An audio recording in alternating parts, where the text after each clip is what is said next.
My book is primarily about my sister Dottie and I and what happened in our childhood. Most of the book is factual. The character in the book, Tasha, is actually my sister Dottie.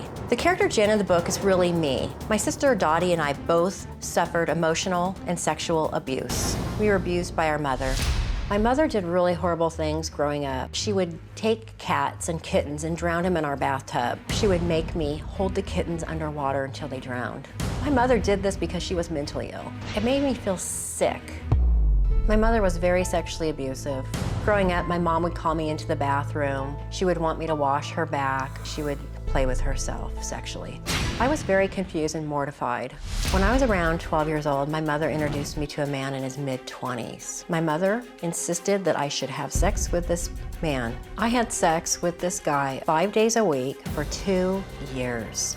My mission is to bring awareness. I don't want people to go through what I have as a child. My family thinks that I wrote the book to be vindictive and cruel to my mother. In my eyes, Jori's absolutely insane. She's crazy, she's delusional. She cannot differentiate the difference between fantasy and reality. My brother Grant is not in the book at all. It has nothing to do with Grant. With all the abuse and neglect I had growing up, I feel grateful for making it out alive.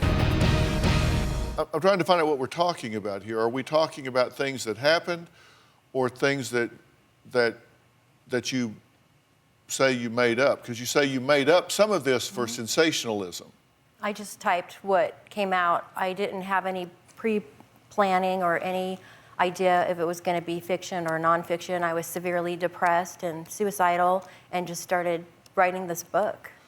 Okay, well, here are some of the key allegations that you made, that you had to drown kittens, that your mother mixed dead cat meat with rice and fed them to your father, that you were forced to watch her pleasure herself, that your sister was raped and tortured at one point and your mother didn't listen to her, didn't believe her, that you were gang raped in your own home, that your mother forced you kids to eat cat food? Yes. And that she forced your sister to get breast implants at age 14? That's what my sister told me. Satanic rituals were going on. She killed your neighbor with pills? Yes. Murdered him? Yes, her. This goes on and on, but Yes. I mean, this was horrible happenings, right? Yes. And these are things that you know actually happened. Yes. I'm trying to determine if you're a compassionate advocate for those that have been abused, or if you're an exploitive exhibitionist that has put your family through a lot of exposure and hurt because you are vindictive or an exhibitionist. I don't know. I'm not being judgmental at all. No.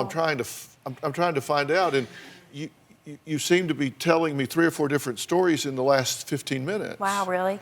I don't think there's a person in this audience who would spend their life savings to write a book, gain 30 pounds, and go in financial debt, and then destroy their family and lose all their friends and loved ones to do something like this. And you're saying that's what you did? I did. That you spent all your life savings, gained 30 pounds, and destroyed your family to do this? Because I'm alive. And you did this to save your life? I did this to save my life. Okay.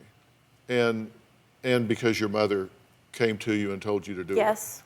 How do you feel about the fact that your brother says it's absolute lie? That's my brother. In fairness to him, he wasn't there for a lot of this, No, right? he was not. He's younger. He has a different father. He's 7 or 8 years younger. But how could he know? He wasn't even there. No, he wasn't even there. Do you have a story or a question for me? Click the link in the description and tell me what in the world is going on.